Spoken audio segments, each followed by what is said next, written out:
أعوذ بالله من الشيطان الرجيم بسم الله الرحمن الرحيم الحمد لله الصلاة والسلام على رسول الله السلام عليكم ورحمة الله وبركاته. Welcome back. Can you hear me? Yes. Yes. Very good. So let's just before we get started with the topic, I know you have many other things that you're involved in. You have a full-time job, many of you. You have a family and you have a children. You have children, some of you.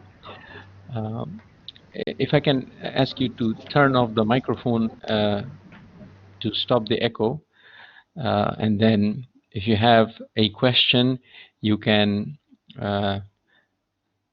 turn on the microphone or type in the chat option.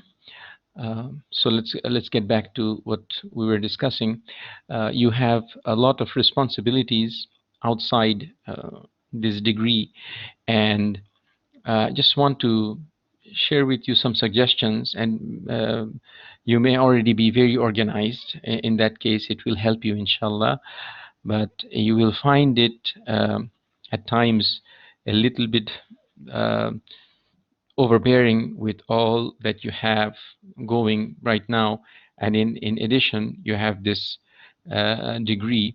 The reason why you are here is because the admissions committee uh, have confidence that you are capable of going through this degree. You have the intellectual capacity and you have the desire to do so.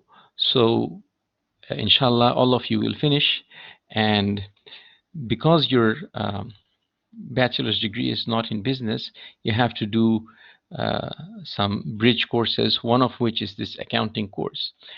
And a few tips that I usually share with all of my students is, number one, having good sleeping and studying habits.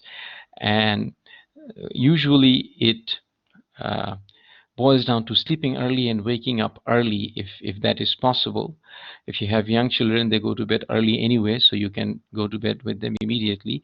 And then if you can study a few quality hours in the morning, and some of you may even be working part of the time from home, so it gives you a little bit more flexibility to do this because you don't have the commute in the morning.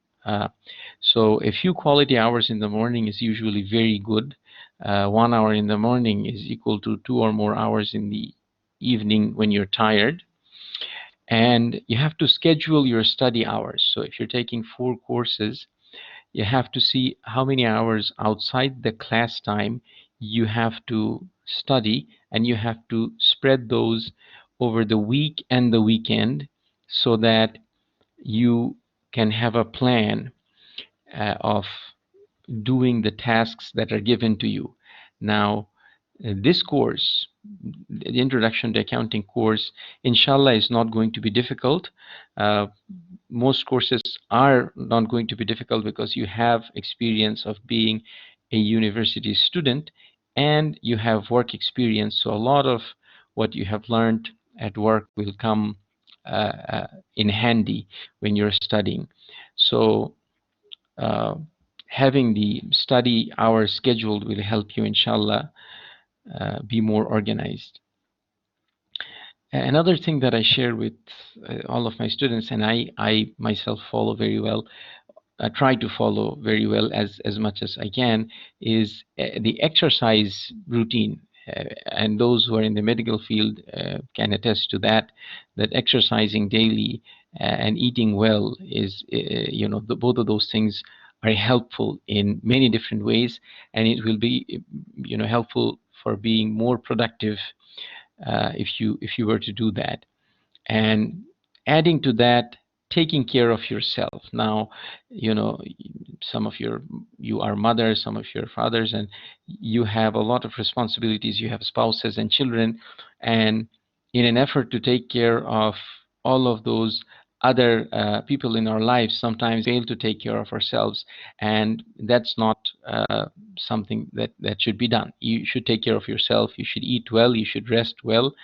and you should take care of yourself. Otherwise, everything that you're going to do is going to suffer. The quality of it will suffer. So put some time in taking care of yourself. Do something that will make you relax, that will make you uh, you know unwind at the end of the day. Whatever it is that you need to take care of yourself. um, and time is money, as you know. You have already, before you started this degree, I'm sure you didn't have a load of free time, and now you have this, however many hours of classes, 9 hours, 12 hours of classes that you have, plus the studying. So it's not only time consuming, but it will make you tired even more. So utilizing the spare time, not using it for something that will not give you any benefit, is necessary. And this is for a short period of time, inshallah, uh, until you finish this degree. But you already know, most of you already know, that if you say it's for a short period of time, yes, everything is for a short period of time, but when that ends, something else will come. Is that true? Is that not true? If you're having a difficult project at work, once you put in extra hours or difficult time at work, once you finish that, something else always comes up, doesn't it? So you have to work through the extra items while you manage your life as well. So utilizing the time properly would help, inshallah. If you're commuting, or if you're just sitting and you're too tired to study and so forth, you can listen to something productive on your device when you're driving or when you're sitting at home. And almost any topic that you're going to learn, there are many videos available online in YouTube and in other places, where you can go and listen to a particular item if you're not clear. Sometimes you might have difficulty in understanding some instructors. Sometimes some instructors are clear to you, and some others you are not quite understanding to 100%. So listening to a lecture or a short video about that topic, right, will enhance your understanding. It will help you get a better understanding. Instead of reading, let's say, 10 or 15 pages, you can listen to a 5 or 10 minute video, and it will increase your understanding. There are many videos on many topics, and almost any topic you're studying here, you will find something, inshallah. And the next point is, you might have to give up some activities temporarily, but make sure that you don't give up essentials such as sleeping, exercising, and quality time with your family. The first thing we take from when we are short of time is sleep, right? We cut our sleep, and that's not the best idea. That's not the best option, because it makes you uh, fatigued. There is something called sleep debt, DEBT, right? Sleep debt. That is, if you deprive yourself, you don't give yourself enough sleep for a long period of time, many things become slower, and many functions of your body and your mind do not work properly. So this is not a good idea. Okay. All right. Now I'm loading you with information, etc. Before we even begin the topic, do you have any questions, or do you want to add anything to what I have said? Please feel free.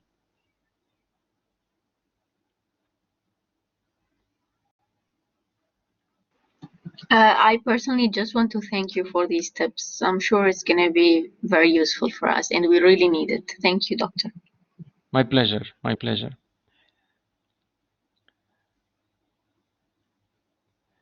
Okay. Very good. Now, your success, each one of your success in this degree is important to me. And I want every single one of you to complete and do very well in this entire degree. So when we discuss the plan, you're going to get a plan from every course, and you will see that the first exams and the second exams and the final exams, they're all clustered together. They're coming together, and you're going to have a plan like I'm giving you here. It's in the syllabus, which is posted in Blackboard, but I'm sharing the summary here. You will see that the exams are clustered together. So you need to prepare for them from now. If you have more than one exam in the same week, which is bound to happen, you need to at least prepare one of those exams ahead of time. And whichever the course is that you feel more comfortable with, if you feel easy, that the course is easy, prepare for that in advance, so that when two of those exams are coming in the same week, you only have to worry about one of them, and the other you can just do a little bit of review and revision, and you're going to be ready, inshallah. In this course, we have 3 exams, 25% each. In each, there are 4 chapters, which are listed in the syllabus. One in September, one in October, and one in November, almost a month or so apart. And we have 2 assignments outside the exam. One is an IT exam, where we're going to use an accounting software, and you're going to record some transactions and produce some reports. And I'm going to give you instructions on that, detailed step-by-step instructions. It will be easy for you, inshallah. And it is just to make you familiar with the accounting software and how the transactions are recorded. Maybe at one point in time you might supervise an accountant in your career, and you would know how they use the software and so forth. And there is going to be a project which will be a team project. The IT exam, the use of the software is individual, but the project presentation, which is analysis of financial statements, which we're going to do in the last 2 classes, we'll divide up into groups. Let's see how many groups we have. The registration is still open, so we can have 2 or 3 groups, because we only have, I think, 7 or 8 students, so we can do 3 groups maximum, 2 students in each or 3 students in each, and then we can do presentations. And again, when this will be assigned and so forth, I'm going to give you the details, and the dates. The tentative dates are also listed on the last page of the syllabus, and also the textbook is listed in the syllabus. You can either get the electronic copy or you can get the hard copy. Doctor, Yes. the syllabus on the Blackboard shows a different dates. Different date for which one? For all the exams. Really? It's for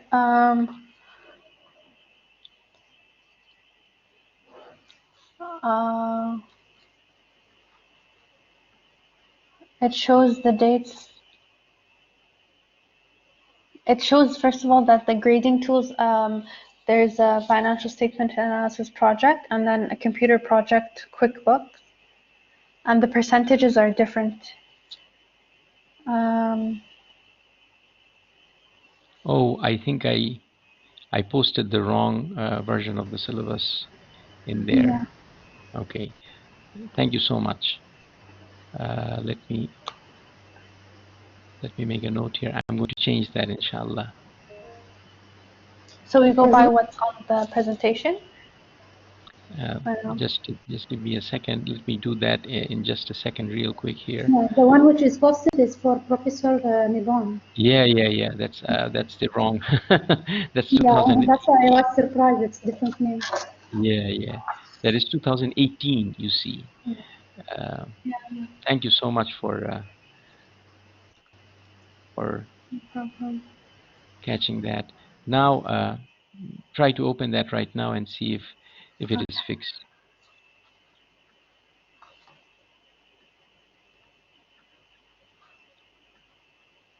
Okay, it should be fixed now. I'm looking at it right now on Blackboard.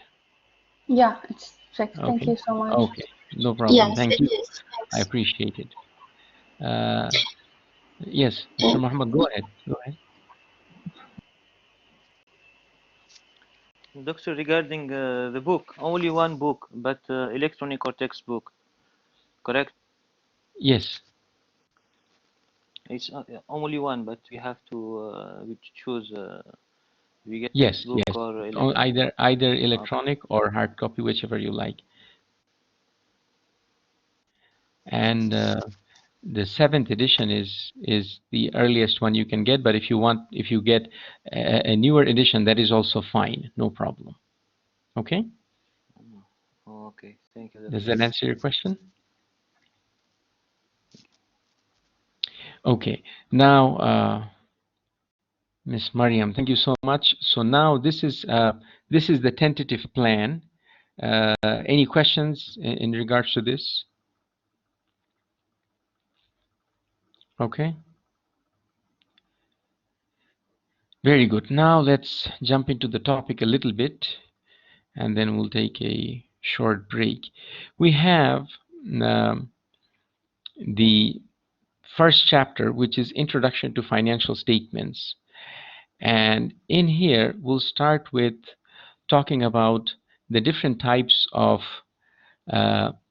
business organizations, and then we're going to move into the users and uses of financial information, and then we're going to discuss the business activities, and then we're just going to discuss the communication with the user. So this is our tentative plan for today's lecture. So let's start with the first topic, which is the forms of business organizations. By the way, we have 3 here: the proprietorship, the partnership, and the corporation. And I have added 2 more, as you can see on the left: not-for-profit and governmental. This is something that I added. I'm going to come back and discuss those in just a minute. But let's go to what the textbook has discussed. We have 3 different types of business organizations here. Proprietorships are individual owners, sole proprietorships owned by one person, and it's very simple to begin. You can just open a shop and start doing the business. The business and the owner, they're one and the same pretty much, and the owner controls everything. And usually the tax related to the proprietorships are the same as individual taxes. So there is no different entity outside the individual, a corporation or a partnership. The tax rules that applies to the individual usually in most countries also apply to the organization, because the individual is the organization. There are certain exceptions in certain countries, and we're not going to get into the details of the taxation in this course. So just the knowledge of the simplicity of taxes is there for the proprietorships. Okay. You can ask me, stop me and ask a question anytime if something is not clear or you want me to repeat something. The second type of business organization is a partnership, which is also simple to establish. 2 or more people can come together and they can start a partnership. And the difference between this and the proprietorship is now the control is shared. So the 2 owners or the 3 owners now have joint control instead of one person having the full control. Now they can decide amongst themselves that you control the marketing activities, I'm going to control the inventory, etc. So they can agree to do that, but the full control is not usually given to one individual.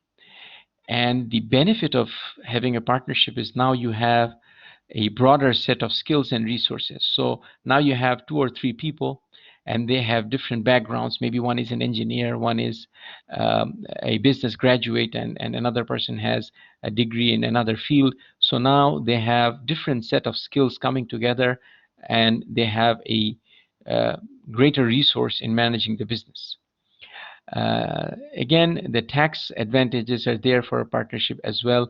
They are simpler than corporations, but they're a little bit more complicated than proprietorships in most countries, because now you have the profit and the loss shared amongst the owners, and there may be different percentages for the ownerships. Okay, I have a question here that says, could you please send us the slides at the end on the lecture, since some do not have access to Blackboard yet? Yes, let me do that right now so that you can have access to the slides.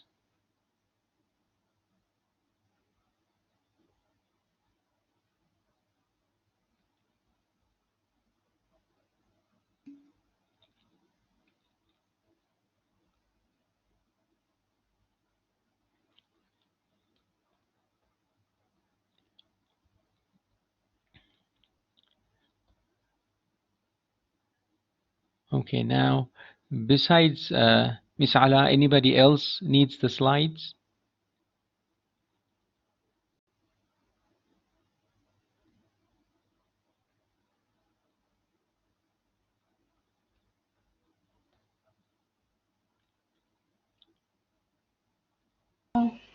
I have access to Blackboard, so it's available. Okay, so I'll send it to you in just a second.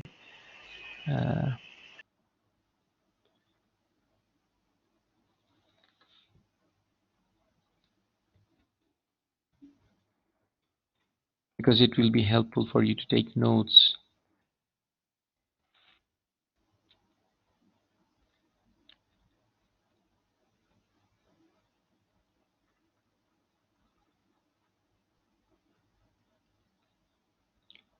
Okay, I have sent it. Now let's get back. Yes, Ms. Sausan, your email address is with me, but you have access to the slides and the Blackboard, right? Your all of anybody who's registered in Blackboard, their email address is already with me. Yes, doctor, I am, but because I did not receive the email which had the link earlier, I knew from my colleagues, so that's why I wanted to make sure that you had my email. It's Thank sent you. to those who are not in Blackboard.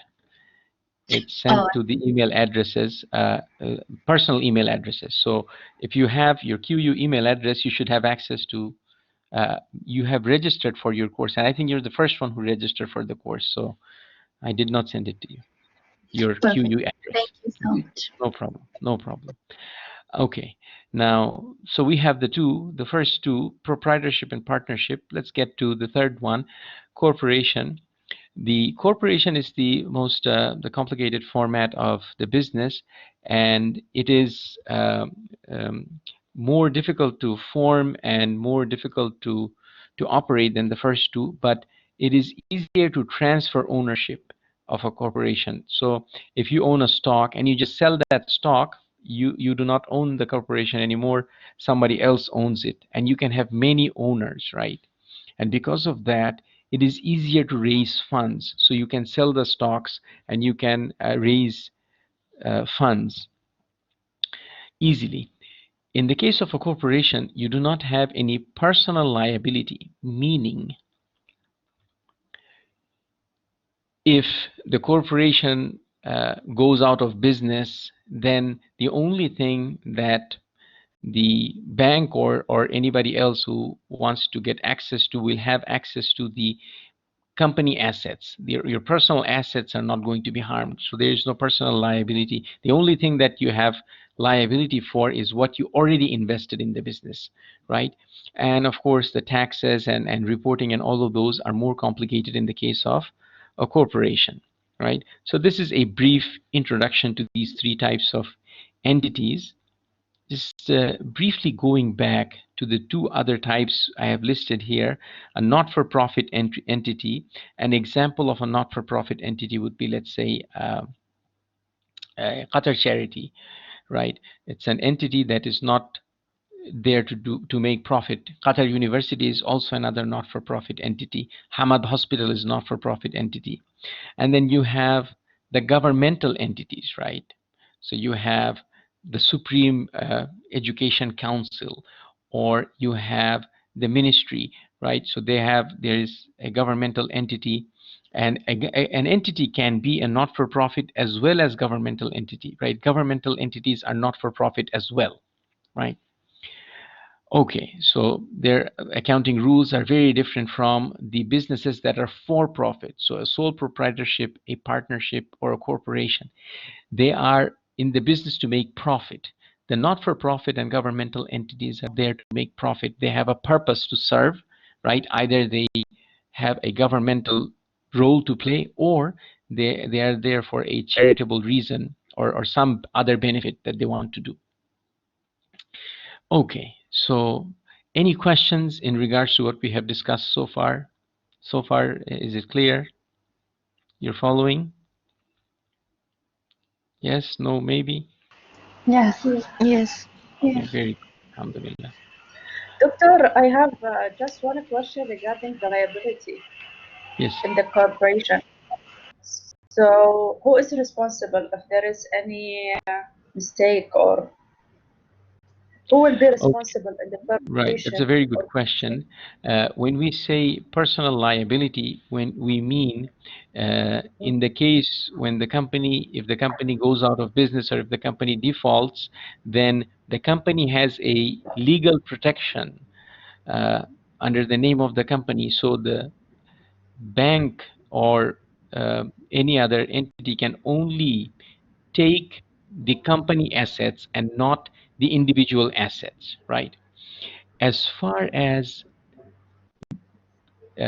actions committed by individuals, so let's say the CEO or the CFO, they do something that is not responsible, then they are responsible for their actions because of their role, right? But a shareholder, let's say you and I, we buy a stock, a share of stock, and the company makes a mistake, we don't have to pay anything for that. We are only limited to what we already paid in buying the stock. Do you follow? Yes, yes, that's Okay. great. Yeah, Okay. thank you. Very good. Very good. Okay. Now let's continue for a little bit more, and then we'll take a break. Who uses the accounting data when we produce the accounting data? We have two groups of users. The first group are the external users, and the second group are the internal users.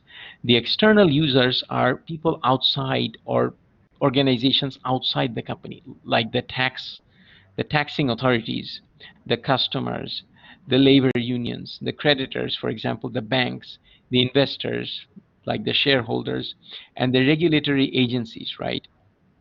The government agencies that control the business rules, regulations. They are the external users, and we provide them with certain information annually, maybe quarterly. It depends on which country you're operating and so forth. The second group of users are inside the business, such as the human resources, right? The people who are working in the business. The human resources department manages them, and there's certain information you have to share with them, like your salary information comes from the human resources, your promotion information comes from human resources. I'm sure you have received data from human resources because you have worked for organizations that have human resources department. Ms. Safia, can you turn off the microphone? Okay.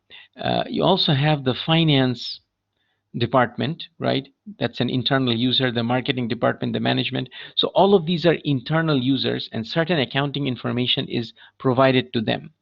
The difference between the external and the internal users is that the external users get certain information which is mandatory, which is a must that you provide them annually, and the internal users, you give them information as you need. It's not mandatory, it's discretionary, it's optional. You provide them that information which you believe will help them do their job or will inform them of something that matters to them. Sometimes you might give customers certain information that they're never going to read. For example, when you buy a phone or a computer, this manual comes with it, right? This is required. uh, just like that, the accounting data, there are certain accounting data that are required that you provide the customers or the creditors. They don't necessarily read them, right? How many of you have read a manual, for example, of something that you have bought? Rarely do we do that. So it may be information that they not necessarily always need or read, but we have to provide them because the law requires us to provide them. Is that clear? Yes, doctor, very clear. Yes. Thank you. Very. All right. Now, continuing on with this users of the information, there are certain questions that certain users ask from the accounting data preparers. For example, the human resources may ask the question, can we afford to give our employees a pay raise, right? Can we increase their pay raises? Well, the answer to that question right now is obviously no in this situation we're in. But in other situations, it could be a yes, right? The marketing department could ask the question, what price for our product will maximize the net income? So what should we charge for the new phone or the new product that we're putting into the market? What are the competitors charging, etc.? The marketing department might ask that question. The management might ask which product line is most profitable. So we are selling the phones, we're selling the tablets, we're selling the laptops. Where do we make the most money, right? If we're making more money by selling tablets, then we might consider producing more tablets and selling more tablets because we make more profit by doing that. So the management might ask that question, right? If anything is not clear to you, you can stop me anytime, okay? I'm going to continue, inshallah.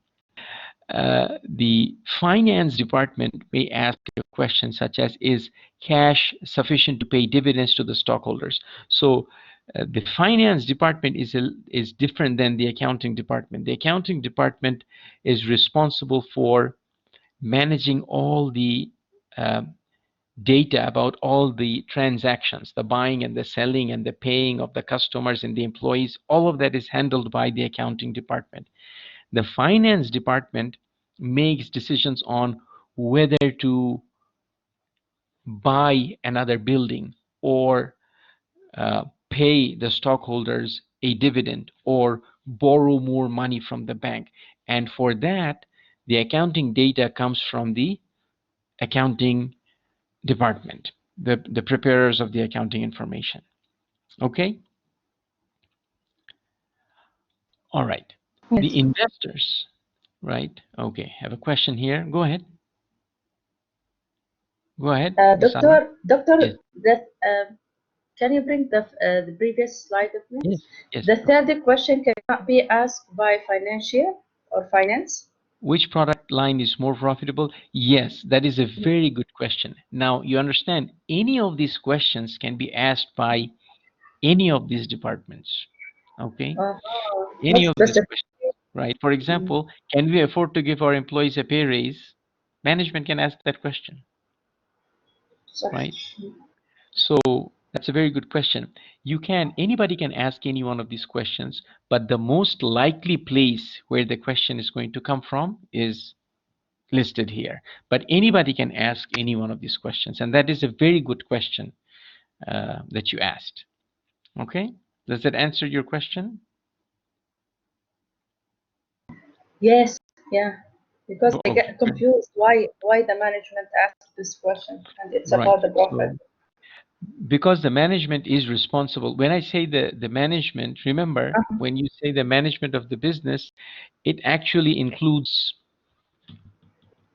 more than just the managers. It could be the accountants, it could be the finance executives, and so forth, right? So the CEO, the CFO, the chief marketing officer, all of them are considered as management, right? Okay, now moving along.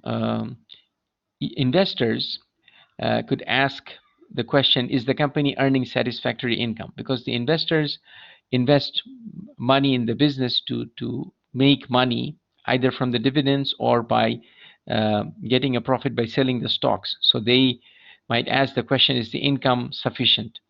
Another question by the investors could be, how does one company compare in size and profitability with another company, right? The example here given is the Disney and Time Warner, but it could be any two companies, Toyota and Honda, right? It could be any two companies, right? Before the investor invests, the question could be which one is bigger or which one is more profitable, etc. The creditors, the lenders, right? The banks who lend the money to the business could ask the question, will the company be able to pay its debts, right? Its loans as they come due. So is the company solvent enough? Is the company operating well enough to make enough income to pay us the loan, pay the loan back, right? So this could be a question. And all of these questions are answered from the accounting data, the information the accounting department produces. Okay. All right. So we're going to take a short break, and we will come back, let's say at 7:10, inshallah. Okay. And we'll continue from here. Okay. Thank you. Assalamu alaikum.